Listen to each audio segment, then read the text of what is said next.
நண்பர்கள் அனைவருக்கும் வணக்கம். இன்னைக்கு இந்த சகோதரிக்கு மாங்கல்ய உருக்கள் எல்லாம் போட்டிருக்கோம். இடையில பாருங்கள், ஒரு ஓம் டாலர் வச்சுருக்கோம். என்ன காரணம் அப்படின்னா, அவங்கக்கிட்ட தங்கத்தில் மாங்கல்யம் இருக்குது. ஸோ சைடு உருக்கள் மட்டும் கேட்டாங்க.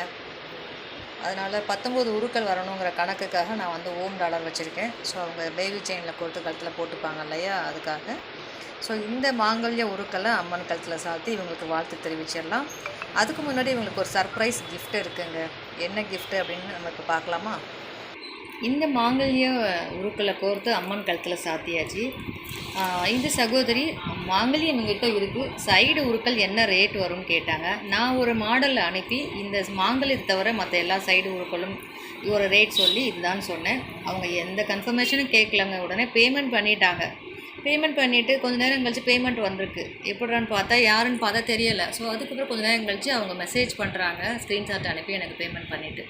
ஸோ அவங்களுக்கு சர்ப்ரைஸாக இந்த கிஃப்ட் இருக்கட்டும் அப்படிங்கிறதுனால இந்த கிஃப்ட்டை நான் அவங்களுக்கு அன்பளிப்பாக கொடுத்துருக்கேன். ரொம்ப சர்ப்ரைஸாக அவங்க எனக்கு புக் பண்ணது சர்ப்ரைஸாக இருந்துச்சு.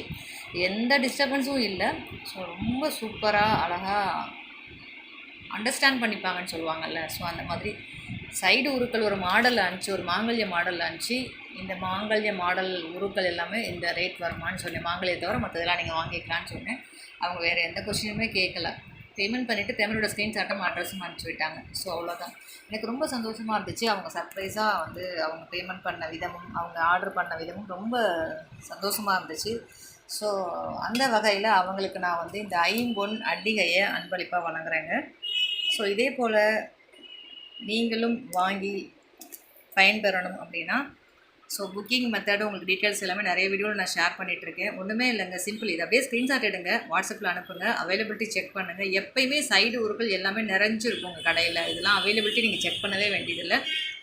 என்ன ரேட்டுன்னு கேட்டு ரேட்டு கன்ஃபார்ம் பண்ணிட்டு பேமெண்ட் பண்ணிவிட்டிங்கன்னா அன்றைக்கே கொரியர் போட்டு விட்டுருவாங்க. அவ்வளோதான், ரொம்ப சிம்பிள். சரிங்களா? ஸோ இதே போல் உங்களுக்கும் உங்கள் நண்பர்களுக்கும் வேணால் இந்த வீடியோவை ஷேர் பண்ணுங்கள். ஸோ இந்த சகோதரிக்கு இப்போ நம்ம வாழ்த்து தெரிவிச்சலாம். இந்த சகோதரி தீர்க்க சுமங்கலியாக, சந்தோஷமாக, நோய் நொடி இல்லாமல், ஆரோக்கியமாக, தம்பதியர் ஒற்றுமையாக பல்லாண்டு வாழணும்னு வேண்டிக்கலாம். வரும் ஆண்டில் இவங்களுக்கு நம்ம தங்கத்தில் செஞ்சு கொடுக்கணும் அப்படின்னு சொல்லிட்டு அம்மன் கிட்ட வேண்டிக்கிறேன். நீங்களும் வாய்ப்பு இருந்தால் இந்த மாதிரியும் நான் அவங்கக்கிட்ட தீர்க்க சுமங்கலியாக சந்தோஷமாக இருக்கணும் இந்த சகோதரி அப்படிங்கிறத வேண்டிக்கோங்க. ஏன் எல்லோரும் வேண்டணும் அப்படின்னா, ஒருத்தரை நம்ம ப்ளஸ் பண்ணும்போது நல்லாருங்க அப்படின்னு சொல்லிட்டு நம்மளுக்கு அது பல மடங்காக திரும்பி வருங்க. ஒருத்தருக்கு கஷ்டம் கொடுத்தோன்னா அது பல மடங்காக நமக்கு திரும்பி வரும். ஒருத்தருக்கு நன்மை செஞ்சோன்னா அதுவும் நம்மளுக்கு பல மடங்காக திரும்பி வரும், நம்ம சந்ததியினருக்கு கூட. சரிங்களா? ஸோ அந்த வகையில் நம்மளுக்கு பல மடங்காக திரும்பி வரணுங்கிற நல்ல எண்ணத்தில் கூட இருக்கலாம், தப்பு கிடையாது. ஸோ இவங்களை வாழ்த்தும் போது நாமளும் நல்லாயிருப்போம் அப்படிங்கிற காரணம் தாங்க. வாய்ப்பு இருந்தால் இந்த சகோதரிக்கு நீங்களும் வாழ்த்தி நீங்களும் நல்லா இருங்க. நன்றி. மற்றும் ஒரு பதிவில் சந்திக்கலாம். தேங்க்யூ.